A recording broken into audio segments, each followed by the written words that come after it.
Igbo molonze moze ekene kwa munu. Biko, so much thank God na some of ndị bai etetebego n'ụla.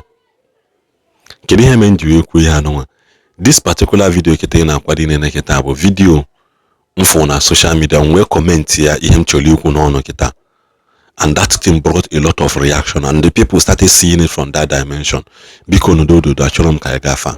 Neneke no ongoing protest and ma like ka ndị Igbo bai si wee pụta wee na-akwụkwa na this ihe alụ a ama nguzo na ana Igbo anyị. Kedu ihe alụ dị ha? Ihe alụ Fulani Herdsmen, ihe alụ Boko Haramism, ihe alụ bandit, ihe alụ ịtọrọ mmadụ. I like the fact na onye ọbụla will be started waking up on time. Because otegwe aka ntị gburu mkpu, otegwe m mkpu Igbo Muslim, tinye mkpu si unu nakwa na ndị akọ nka Yoruba land next place ha na-abata ba na Igbo anyị. Ụfọdụ na-asị m ike no happen in Jesus name. I believe in Jesus so mana there are some things Jesus anaghị emelu mmadụ. In other words, put your house in order. Jesus amasị n'igwe bebe put your house in order. Ọma mmenwu ya eme. Peter jilu mma bepụ mmadụ ntị mgbe achọ imebe ime Jesus arrest. Ọ sịrị Peter chufuo mma gosi Peter wechi ya mma ha azụ. Because na mgbe oge lulu Peter you will need it again. Time elugo oge ndị Christian Igbo pụta mma ha Peter dosa. Mma ha Peter dosa time elugo oge ewepụ mana nenenu video of the ongoing protest and awareness ndị Igbo na-eme ka wee mee gịnị na ya chọhọ bandit ya chọhọ Fulani Herdsmen na ana Igbo anyị enene this video. Oh man deo iwe wela ndị mmadụ Fulani don't do us check there. You no go gree this time. Men don't rise up.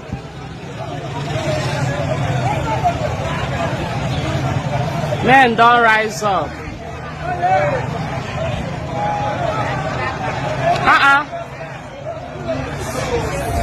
How Fulani go take come our place? Constrain pass us.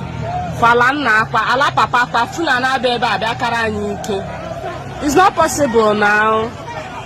Oberanga anyị nwe ike aka anyị ka oberanga anyị nwe ike egbu anyị. Men dey jo. After life.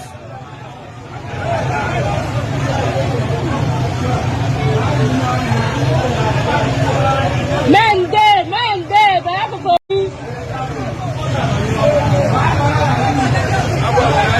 I swear to God.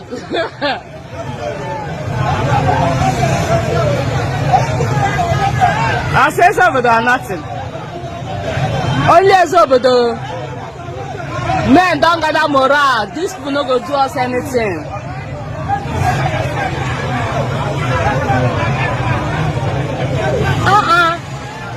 This is not too much, Joe.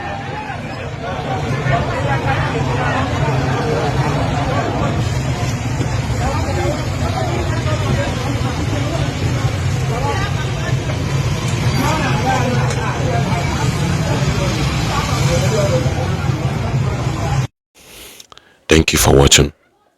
But for this video on social media, ihe mbụ ụzọ wee comment ya bụ no set him.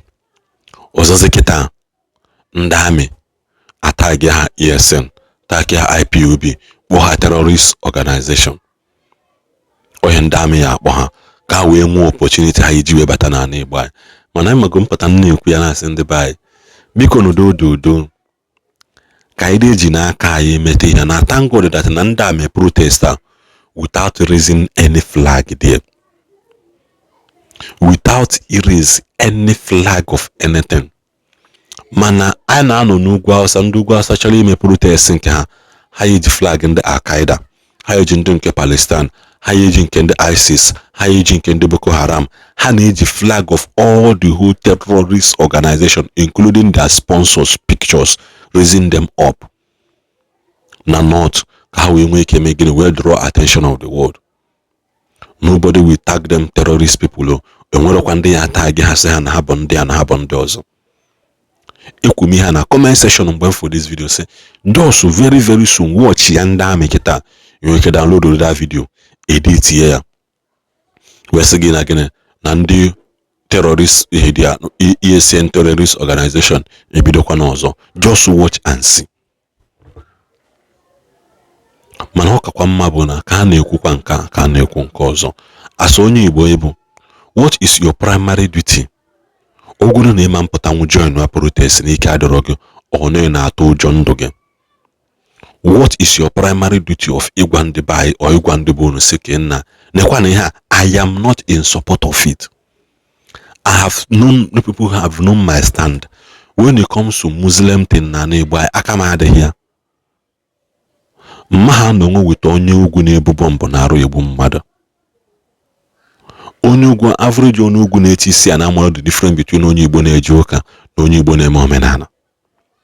So ị na-asị na ọ gbasara gị maka na ọ Christians ka na-egbu nwanne na ọ gbasatala gị, because Inyamiri nọ na East is no different between Inyamiri nọ na North. Arịnị na Kafiri ndị Hausa na-akpọ ndị be anyị na North is no different from Arịnị na Kafiri a na-akpọ ndị be anyị na East.